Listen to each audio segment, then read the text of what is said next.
Hello, and welcome to Enlightened Empaths, your community for the spiritually awakened. This week, we are going to be discussing the empath and perfectionism, which I think is a really important topic, Denise.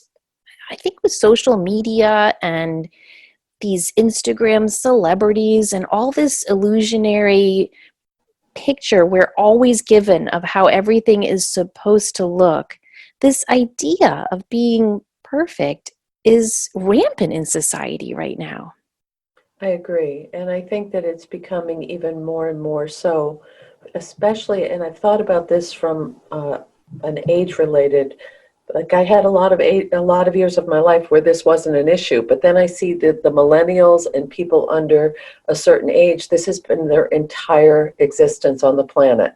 And I think that I'm trying to catch up with that, but I think the perfectionism thing can be also a very innate characteristic of someone who's an empath or a highly sensitive person. I do too. I do too. Empaths, highly sensitive people, tend to feel that we have this sense of purpose, that there's a reason why we're here, that we have a mission, something important that we need to share with the world. And I think empaths feel this more succinctly and clearly than the average person. And this feeling of not I'm special, but this feeling of I am here to give back in some meaningful way. I am here to do something that's going to help others. It often leads empaths to feel as though they aren't living up to their potential. And this sense of a mission or a purpose that's often undefined can be really vague, and it leads to this feeling of failure. And I think that's sometimes, for some empaths, at the root of this need to be perfect. Do you agree? I do. I do. And I had read this little blurb when I was doing some research for the show on perfectionism being an attempt to try to fit in, to not feel different, to not feel inadequate, to fight feeling anxious about being different. And I think with what you just said and with that little blurb, that's so much of how many of us try to navigate being here. Yes. Well, I think there are two fears at the heart of perfectionism: the fear of failure and the fear of rejection. I agree. Because so many times, empaths, we're people pleasers. We are here trying to make everyone feel better, trying to rescue others, trying to fix people, trying to be of service. And often at the heart of that is this fear of rejection. Now, also at the root of this need to be perfect can be people who grew up in a system of reward, punishment, and criticism. Like if you had parents who were like, oh, you got excellent grades, we're going to give you money, we're going to buy you new clothes, we're going to take you out to dinner, and then you come home with one bad grade and you get punished, grounded, your phone taken away from you, or criticized. That back and forth energy does send a message that you are not loved unconditionally, that you are loved on the condition that you perform in this family. Whereas when kids are raised with, oh, you got straight A's, that's awesome, I'm so proud of the hard work you did. Oh, you got a D on that test. Oh, let's look at what happened there. How can we make that better the next time for the next test? Mm-hmm. I think there's a really big difference. And so for those of us who were raised in families that were like, you've got to be this, and that, you've got to do this activity and exceed at this sport and this school, and you've got to look this way and smile that way. All of those pressures, and many of them I think are unspoken expectations. And I think sometimes those are the loudest expectations.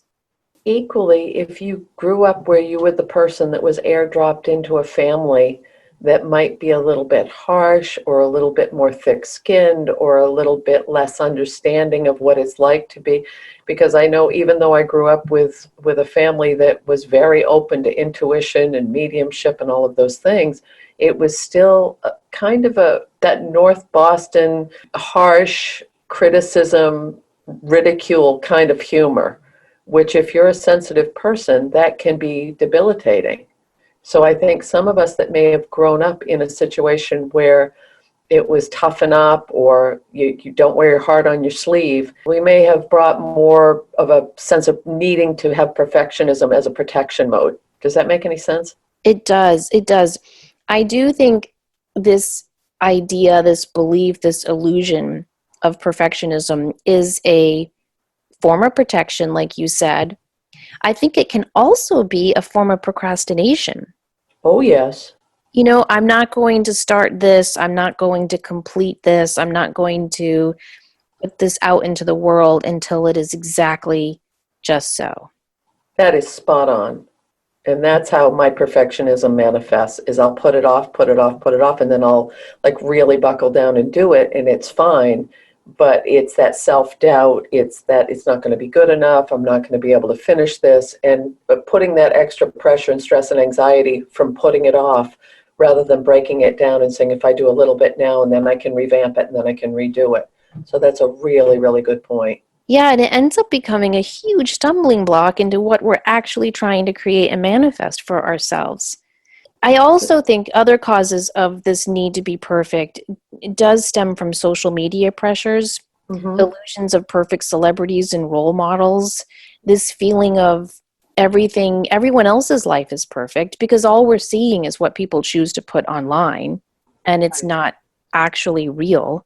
Even some studies suggest that birth order can decide if you're going to be a perfectionist or not. For example, if you're the firstborn or the only child in a family, you have a much higher likelihood of chasing perfectionism. Huh.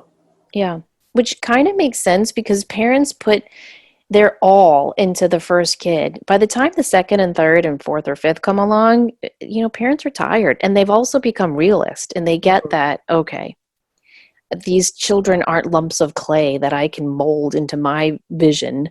These are actual people, individual, unique beings that have their own wants and needs, talents, and abilities. But for the firstborn or the only, often they have everything thrown at them. Mm-hmm. Not always, not every only child or every oldest No, person, but understood. it can be a trend. So if you're an empath and an only or an oldest, that would be a double whammy. Right, exactly. Now, one of the keys, like if you're listening to this going, am I a perfectionist?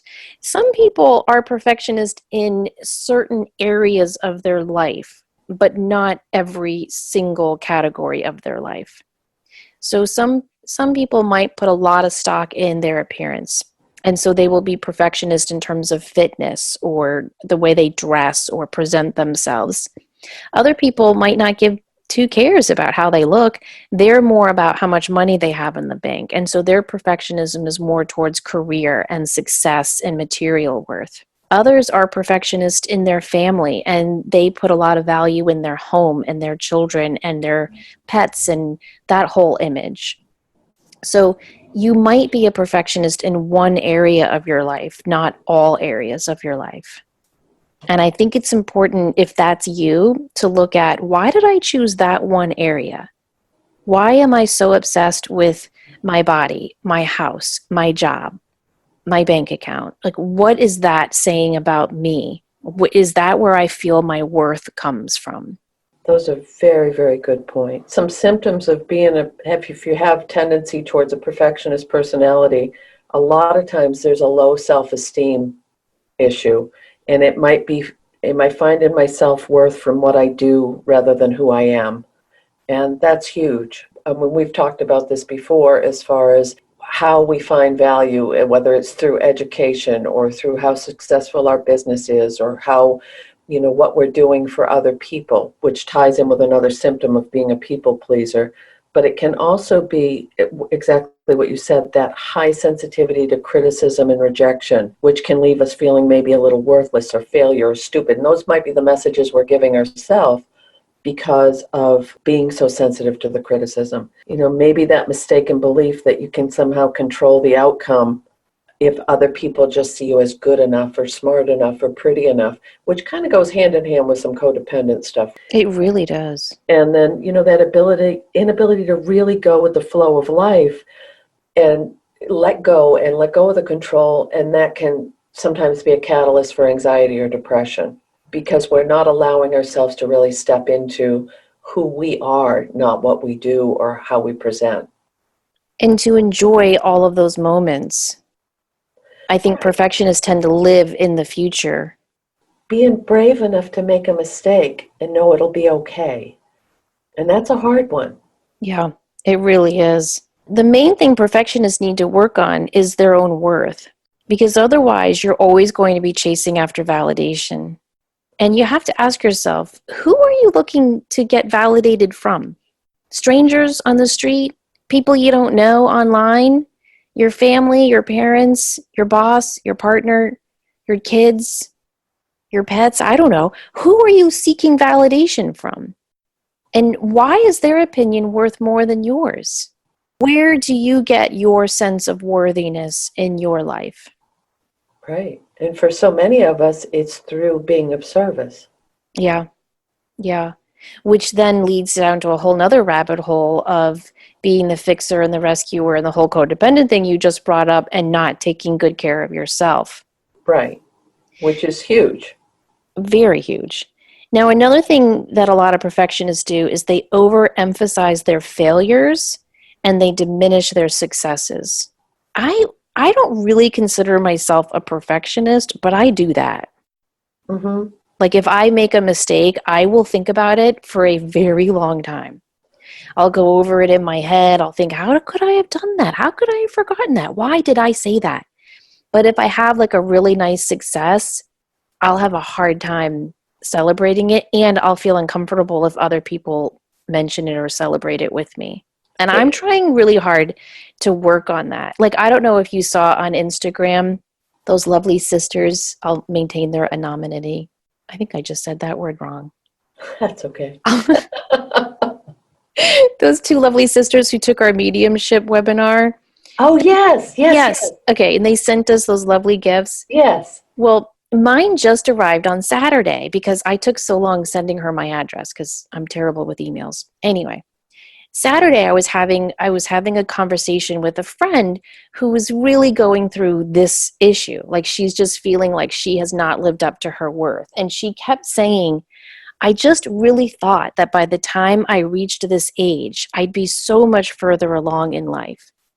And so, Mm-hmm. as an empath, what I'm doing as I'm listening to her is empathizing and going, yeah, I kind of thought I would be too. And I thought this would happen. And she's like, yes. And I thought I'd be here. By the time I hung up the phone, I was like, ugh, I don't feel very good. Like when, so I go to my mailbox and there's this beautiful gift from the sisters and this awesome card. It was such a beautiful card where she just thanked us for helping her and her sister to open up to their abilities. And so I took a picture of it and I posted it on Instagram. I wasn't posting it on Instagram to be like, look at me and all the people who love the work I do. It was really rooted in that conversation I'd had with my friend where she was saying, we should be more successful by now. We should be this. I should be doing that. You should be doing this. And then I get this card that's basically saying, everything you're doing is more than enough. Mm-hmm. And so I posted it from that point of view. And the minute I posted it, I was like, oh, I need to take that down. That sounds braggy. Why would I do that? I don't want people to think I'm like, ooh, look at me.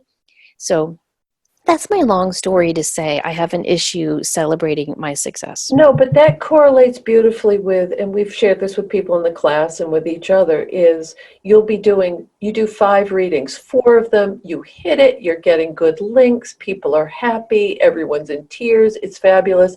That 5th reading sucks. So what do we focus on? Oh, well, God, I really screwed that up. I mean, that wasn't a good reading.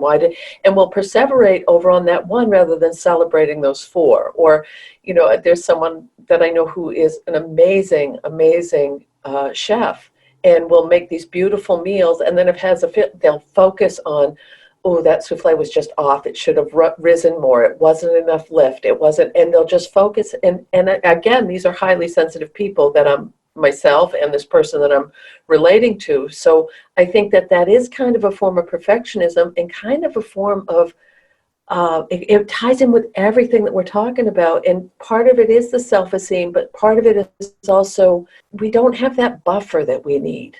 What do you mean by buffer? Well, I think we internalize everything and feel it all so deeply, and that sounds kind of arrogant. I Oh, don't mean it that way, but that correlation between, we're not supposed to make it about what we do. and it's more about who we are. But I think there's a fine line between what we're putting out there and what, because I'm kind of going in a circle with No, this. you're making sense. I know exactly what you're saying. When you feel everything and you are so deeply connected to what other people are feeling, where's the barrier? Where's the buffer to protect us from diving into all those thoughts and emotions, turning them inside out until we own them? Yes, yes, yes. Thank you. Thank you for Yeah. getting in my head and getting those words out. Well, another thing that perfectionists have such a hard time with in keeping with this idea of failure and success is highly sensitive people often don't receive criticism very well. Of course, I don't know anyone really who's like, well, thank you for putting down all the things I do wrong at work. That's been very helpful. I mean, do you know anyone who actually does that? No, but I know people who navigate it a lot better than I do. True. That's true. They just kind of shrug it off and think, well, yeah, I guess I could work on that. You know, I take criticism really well when I am not so invested in what I have done. Like it, for example, I'm not a foodie. I could give a care about food really, unless it's chocolate.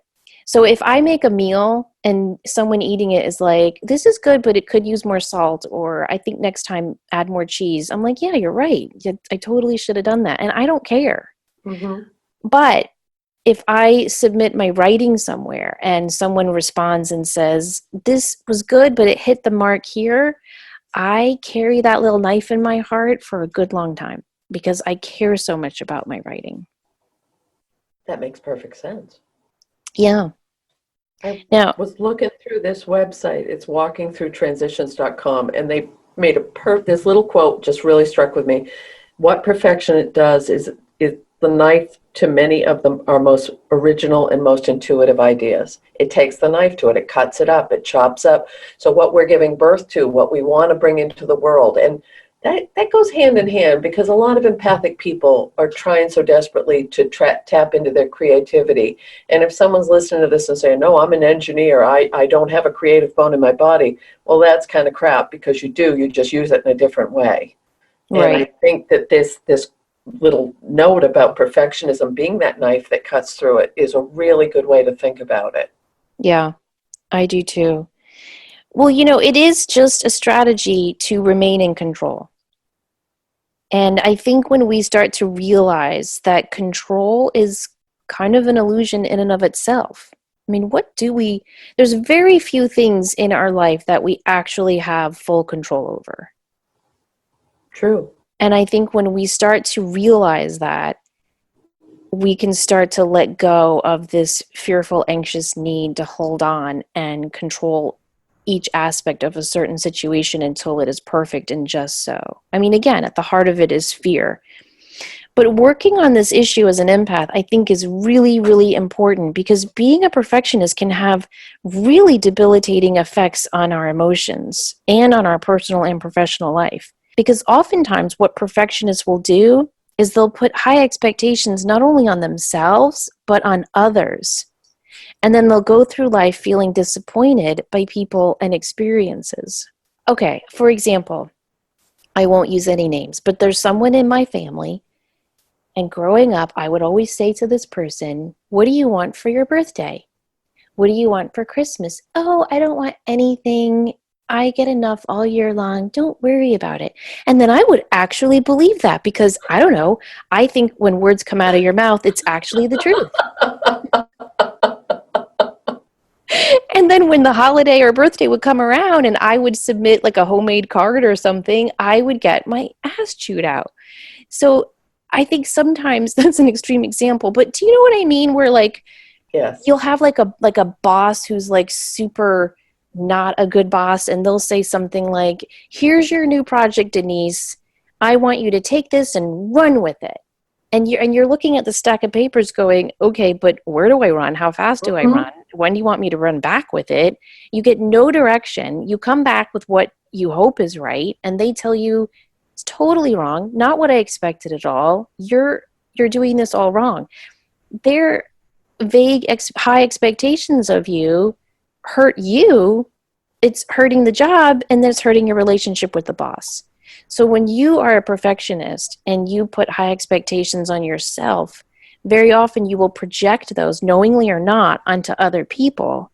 And then that's going to damage your relationships with other people. That's incredibly true, frightfully true. But that It's also goes with when we suck every emotion up so strongly and we want to please and we want to do well and we want to present our best light. And then that criticism comes in with, because there's no lack of definition of where the hell we're supposed to be going with something. And right. that can be in a relationship, that can be in a work situation, that can be in a friendship. It covers the whole gamut.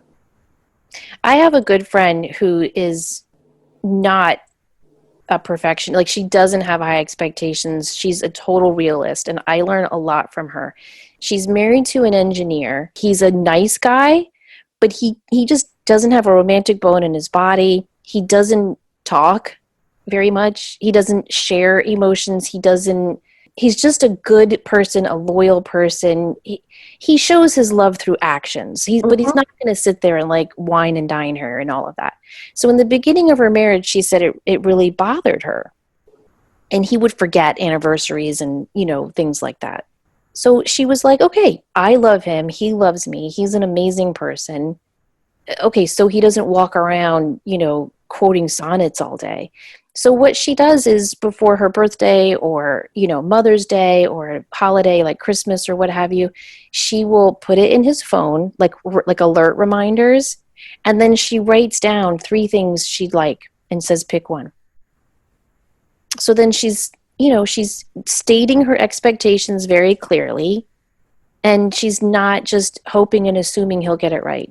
I think that's a good approach for. Okay, and it's also very kind to that man because my son, who is wired like an engineer, and we'll have these conversations, and he has gotten to the point where he'll ask and he'll say, "Write me a note, tell me what I can do, tell me what I need to take care of," because he wants to do it right, and that's his way of showing love and affection and loyalty is that he wants to make sure he's keeping the person that he cares about happy too, but he doesn't think that way. He's not wired that way. But No, he there's will nothing go wrong on. with that.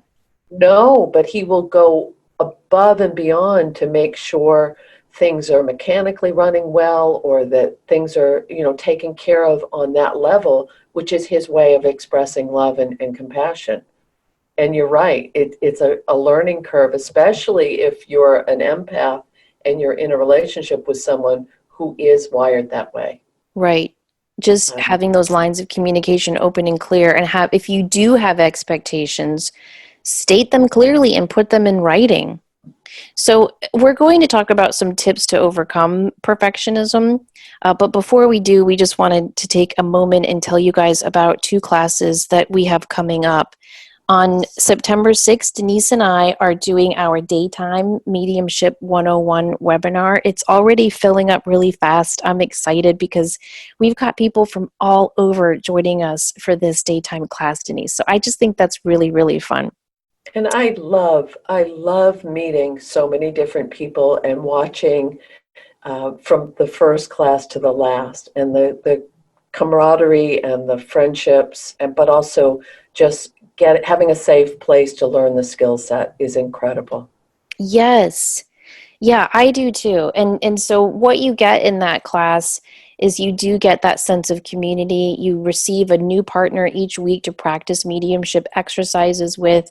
We meet live every Friday during lunchtime from 12 to 1:30 p.m. Eastern Time to talk about that week's topics and to discuss and share the exercise experiences with each other. You also will receive my two MP3 meditations on chakra guiding and clearance and meet your own spirit guide. You get at least, like, I think it's 40 or 50 pages of handouts a week. It balances out to about that. There's a lot of extraneous stuff. There's a lot of extras. And we don't just teach to the handouts. So if you're worried No, that, oh, they're going to send me these handouts and then we're going to just talk about those, a lot of the handouts are for your own self-reflection or your own self-study. It's not the outline for the course itself. right. And then at the end of the course, you're invited to join our closed Facebook group for anyone who has taken the mediumship classes. And I think that's been one of my most favorite outcomes of these webinars we've been teaching, Denise, to see them continue to connect and meet more like-minded people. Did you see one of our students is starting an Artist Way group? Yes, I yes, I think actually that's spoke with her the other day, and I'm trying to figure out how to fit it into my schedule. Oh my gosh, that's so funny. I saved it on my email list for the same reason. So I just really, really love that. So that is September 6th, 4 Fridays in September. And then on September 12th, Thursday evening, I'm teaching my Be Your Own Psychic webinar. And in this course, it's the same format as the one Denise and I use, where you do the webinar live. You get to see me, I get to see you, ask questions, discuss. You're partnered up each week. But this class is more focused on psychic skills and abilities. So we cover psychic tools, chakras, spirit guides, connecting with your angels. And we do partnership exercises that are more based on reading your partner rather than linking to the other side.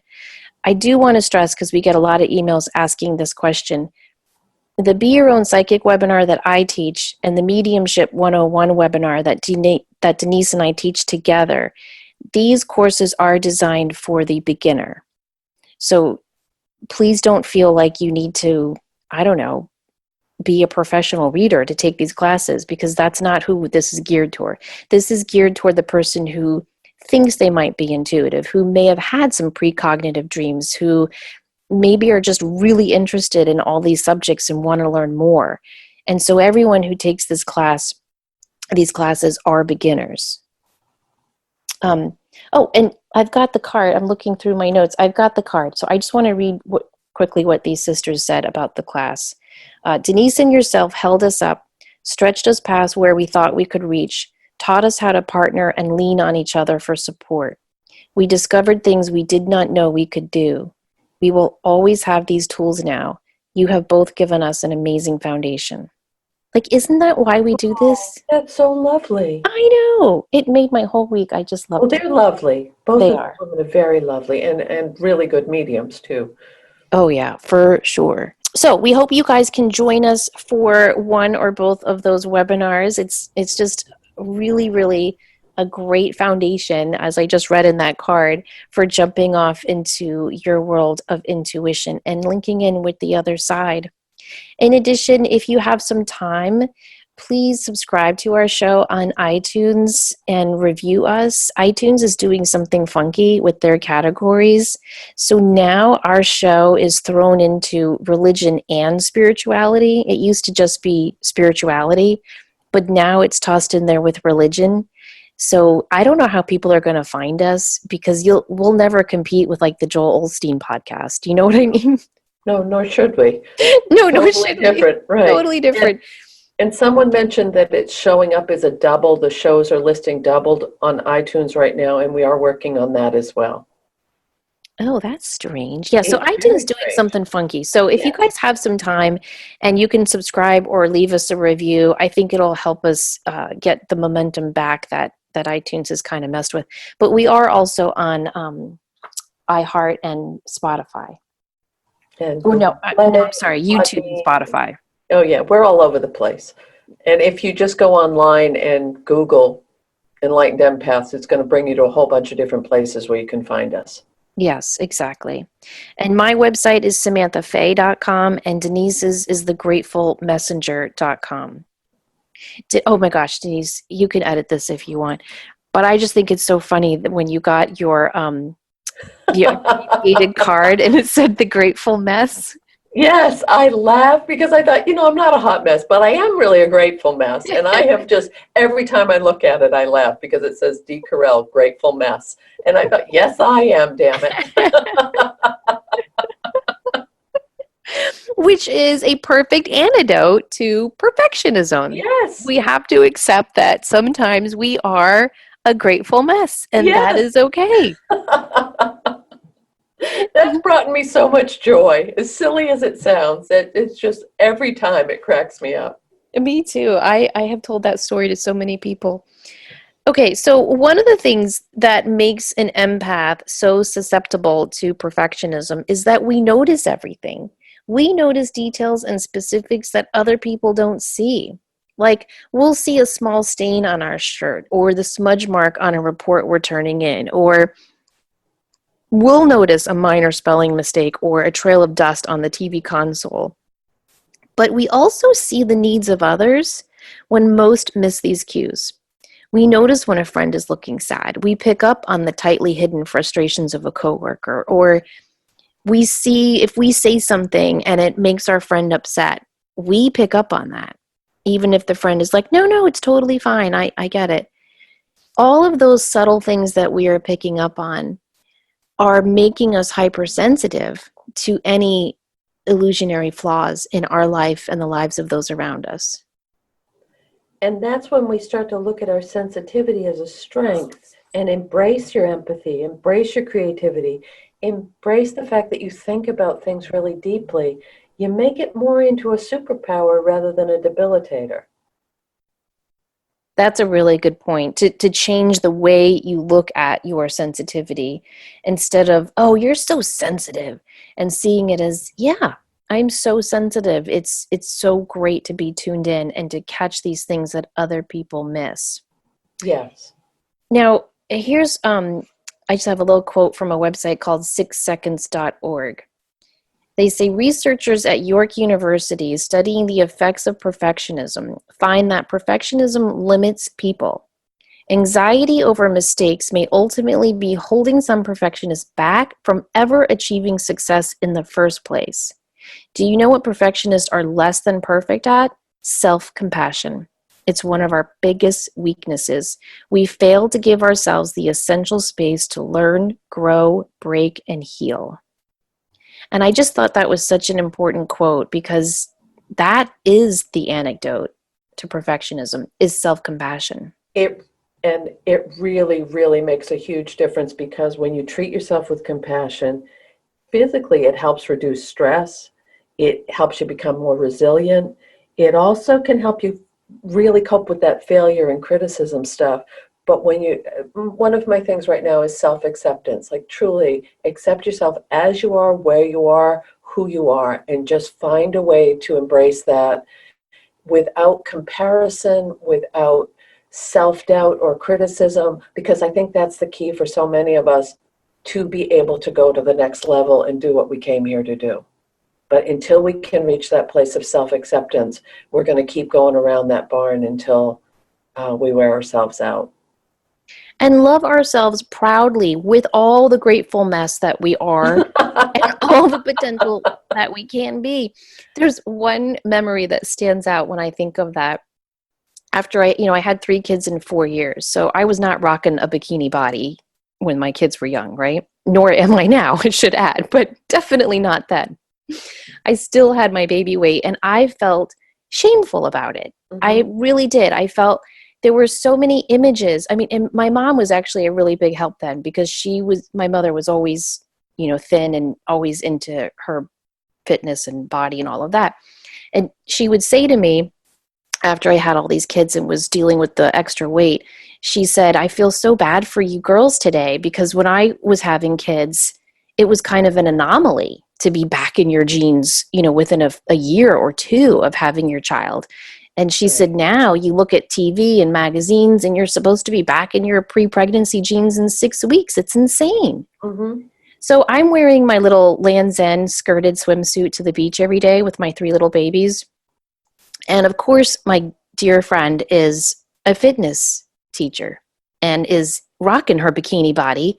And she had 3 kids in 4 years. Our kids are exactly the same ages. Mm-hmm. So she's in this tiny little bikini with 8 packs of abs. I mean, like it's her physique is amazing. And she works at it. She should have it. So anyway, my middle daughter starts kindergarten with her best friend, my friend's daughter, and the teacher had them draw what did you do this summer?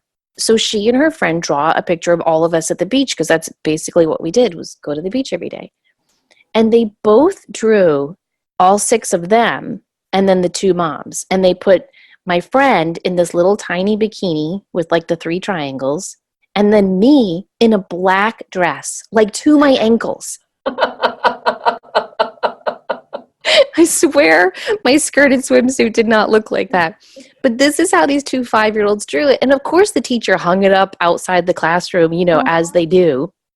And I remember going to curriculum night and staring at that and going, oh my God, like, first of all, I need to stop wearing that bathing suit. Second of all, what message am I sending to my children? Right. That when you aren't perfect, you hide it?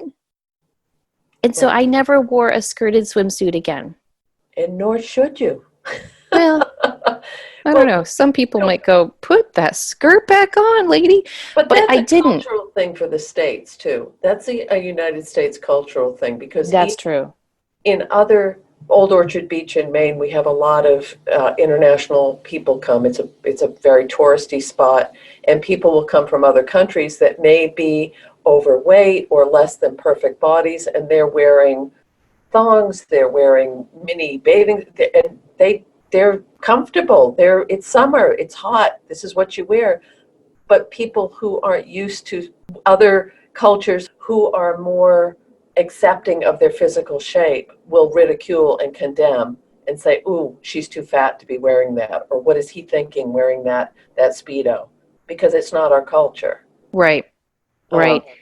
one of the Well, things that when I was doing affirmations, and I do every day that I journal, I end with affirmations, and a lot of them are the same. And for a while, one of them was just, I'm enough, I am worthy, I'm as deserving as anyone else for a life of joy, adventure, love, and travel. Whatever it is, just like get that in your head, make it a mantra, make it something that you start to believe that you are as deserving and that you are enough and that you are worthy. And sometimes you might write it or say it and it's just rote and you don't feel it. And other times it will really resonate with your heart and you'll say, wow, I really am. And these are things that are important to me and I deserve it. But I think adding in that I'm as deserving as really cuts the comparison tie a lot. And it allows you to say, I deserve this. I deserve to be treated with respect and dignity, or I deserve, this job or this relationship or whatever. We need to be kind to ourselves. yes. We need to kill the inner critic in our head. Yes. We really, really do. I've actually done meditations for myself where I will talk to the inner critic and I will say, you have done a great job for me. Because really, sometimes it is nice to have an inner critic. Without my inner critic, I wouldn't be motivated to do this show. Mm-hmm. Like, it does motivate you to push yourself beyond your comfort zone and do things that you came here to do. And so I did this, and I've done this a couple of times, and I'll sit down with my little inner critic and I will say, thank you so very much for all that you have done for me, but your services are not needed at this time, so I'm going to give you a vacation. And I just imagine my little inner critic going on vacation with her little scowly face, and off she goes. Sometimes just giving a visual to it can help. The other thing I do is I love that mantra. It was created by a spiritual teacher in the early 1900s. I cannot remember his name off the top of my head, but the mantra he created is every day in every way, I am getting better and better. And Mm-hmm. so many psychologists over the years have done studies and they have agreed that that's one of the best mantras you can say. Every day in every way, I am getting better and better. At night, one of the things I do when I was a kid, I used to have a lot of worries and anxieties, and I would call them the worry men. I would say like these worries would just visit me, like people coming to sit at the end of my bed, and they would go, what about that math quiz? What about that paper you haven't started? And so one of the things I do before I fall asleep is I'll go over some of my worries. I'll go over my to-dos for the next day. I'll go over the to-dos for that day that I didn't get to. And I will just say, Samantha, did you do your best today? Did you do your best? And 99% of the time, I did do my best. It wasn't the best, but it was my best, Mm-hmm. given the parameters of that day. And I think that's a really important difference. That has started to help teach me to be more compassionate with myself. I've shared this before on the show, but I think it's worth repeating, is a really quick exercise to help reframe that is to take your dominant hand, the hand you usually write with, and write down whatever scathing thing that you're putting through your head of not being enough or not being worthy or not, I really messed that up. And then take your non-dominant hand and write a response to that. And what it does is it clicks you right back into, because you have to concentrate like you're a little kid when you're using your non-dominant hand, unless you're ambidextrous. And it really makes you slow down and focus. And I did that once with some things, and it immediately, because you're struggling to form the letters, it's making you slow down, it's making you look at it. And when I was done, I thought, oh my God, I would never, ever talk to anyone the way I talk to myself. I would never be that demanding, that controlling, or that cruel with someone else with the expectations that I'll hold for myself. But it took switching to that inner child writing back to me about what it felt, because it will help you. Nothing can make you feel. That's my mantra, is it will help you reconnect with your own inner knowing and that little girl or little boy inside of you that is fragile and gentle and kind. And that's what we're trying to bring back when we're being so harsh with ourselves. If we can tap back into that little person, it helps a lot.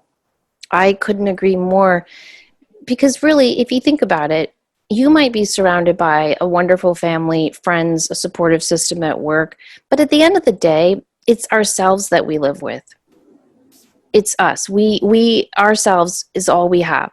You know what I mean? Like, we're born with ourselves, we die with ourselves. You have to be nice to yourself because it's you. It's you. That's the vehicle you're in. You've got to be nice to yourself. And we teach people how to treat us. And if we are Mm-hmm. treating ourselves poorly, we are subconsciously sending out a message to everyone around us that it's okay to treat us that way as well.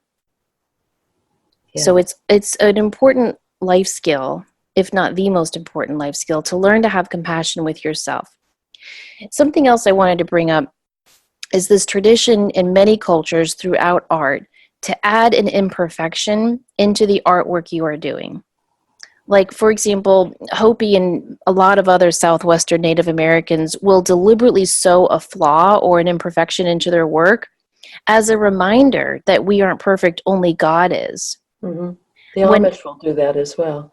Yes, they do that with a lot of quilters do Yes. that, and they call it a spiritual. No, I'm sorry. It's called a humility block. Mm-hmm. I think that's such a neat idea. In jewelry, they will add a flawed bead or pattern into it, and they'll call it the spirit bead.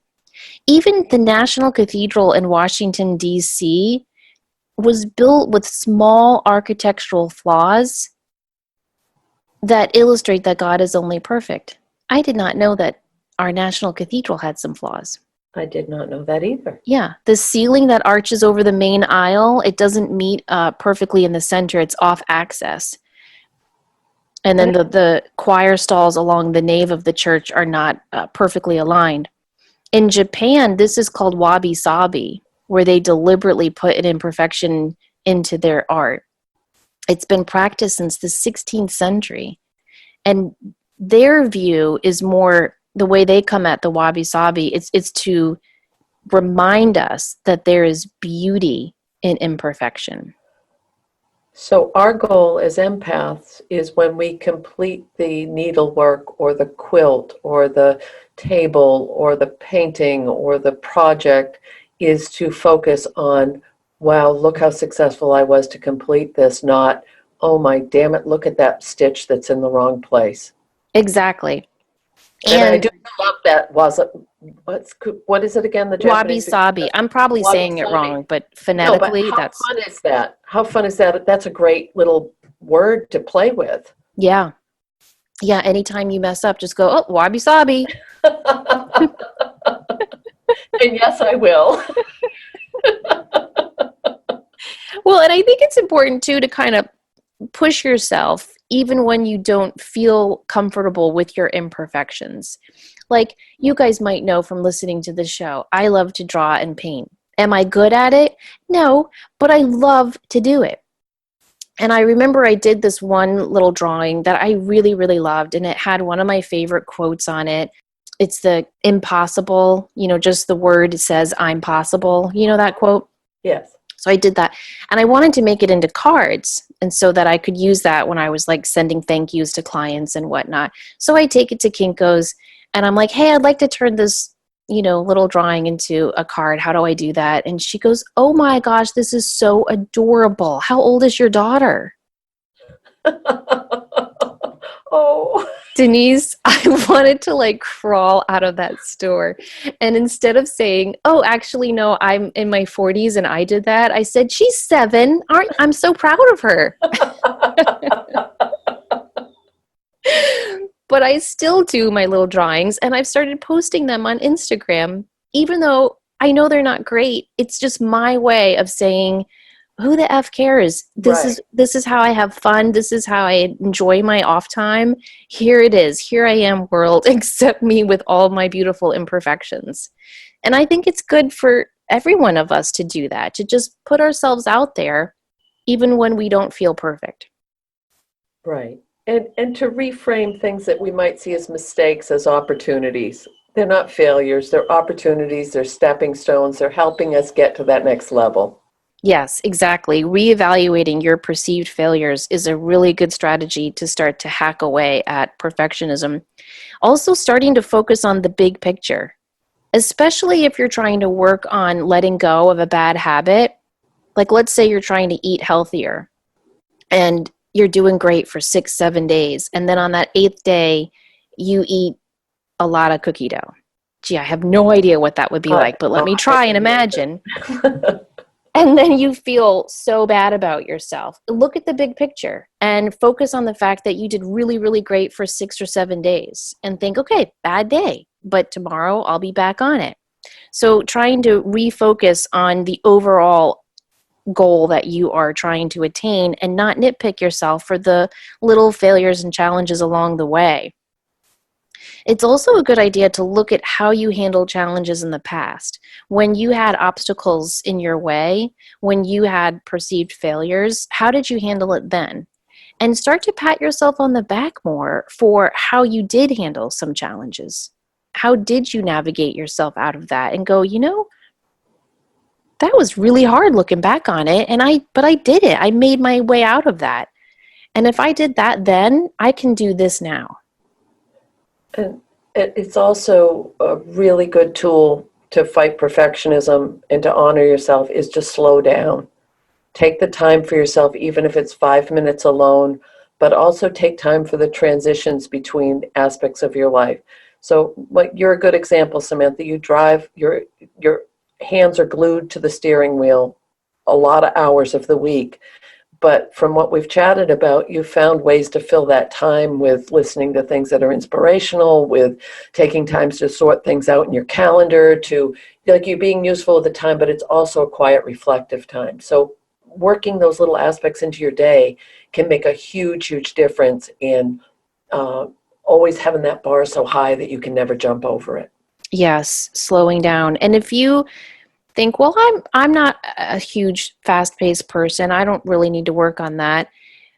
Try whatever your anxious time is. Some people are anxious in the morning, some mid-afternoon. Most, I think, are anxious at the end of the day.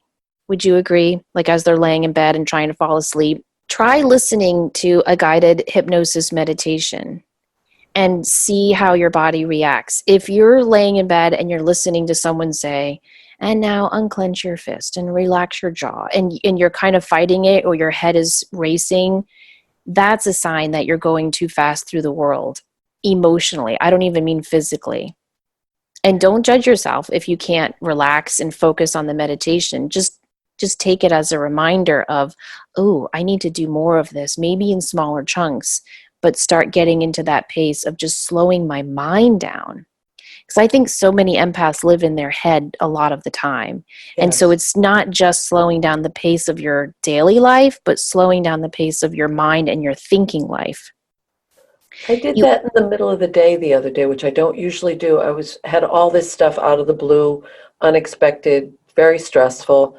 And then I thought, Denise, take a step back. And I had put Insight Timer on. It's a free app. You can put it on your phone.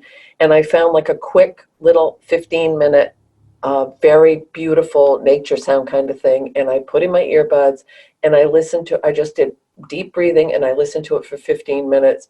It changed the whole course of my day, and it was 15 minutes, and I could have stopped it halfway through. I could have listened to more, but it was exactly what I needed to reframe my and get off that stress wheel. That's perfect. And that's an easy thing to do. We all have 15 minutes. It might not feel like that some days, but we really do. You also want to keep working on a goal even when it's not living up to your expectations. Like, think about that quote that is sometimes attributed to Aristotle, but I think someone else said it. We are what we repeatedly do. Excellence then is not an act, but a habit. So if you're working on a goal, if you're working on getting a new job or working on a health or fitness goal or just working on being more loving to yourself and you stumble into some challenges, keep working at it, even if the picture isn't coming out exactly as you expected. Sometimes just finishing the race is all you need to do. Very, very good to remember. I also think it's important to talk about your failures with kids. If you have children and you have perfectionist tendencies, I think children learn from that and they Mm-hmm. pick up on that. But if you talk about your failures with your kids, it helps them to feel better about themselves and it breaks that cycle.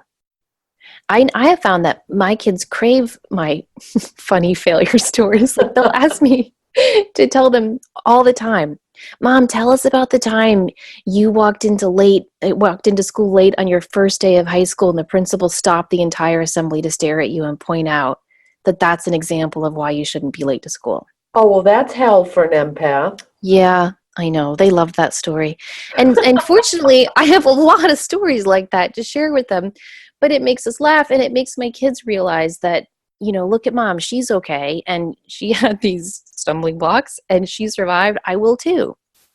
And Mhm. so I think it's important to model that for our kids. You also want to try to make friends with criticism. Practice getting comfortable with criticism and learn to reframe it in a positive light. I think you should practice that first with yourself. Start Mhm. going over in your head, like, where am I most critical of myself? And then examine those criticisms and ask, are these true? Because some of them might be true. Right. You actually might be a know it all. You Mm-hmm. actually might talk too much. That might be true. You actually might not be open enough to get out of the house and interact with people in a more social way, or whatever it is that you're criticizing yourself about. You might actually need to lose this amount of weight or get into shape with this, or you might actually need to quit smoking or whatever it is. Be honest about it, but then reframe it.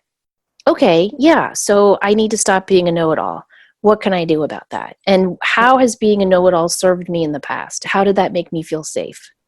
So that Right. you're more gentle with that criticism of yourself. That's beautifully, beautifully stated.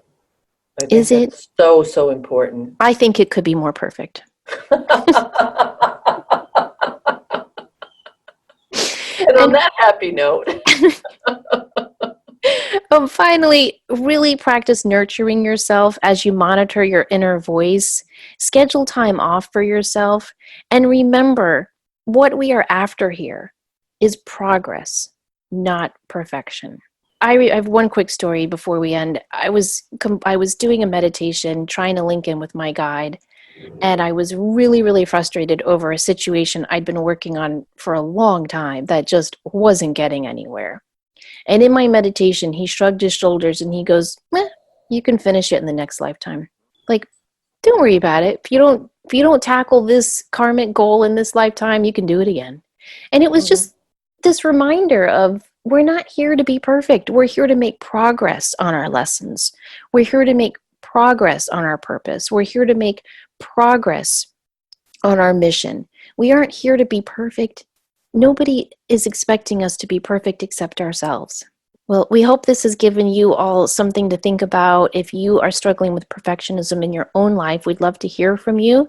If you have any stories or tips or examples of how you worked on this skill in your own life, please email them to us, enlightenedempaths@gmail.com, or message us on our Facebook page, Enlightened Empaths, because we'd love to hear from you. And hopefully, we will be able to share it in our next Community Connection show, which will be coming up soon this month. In the meantime, we hope you always remember to show up, do great work, and share your light. Take care, everyone.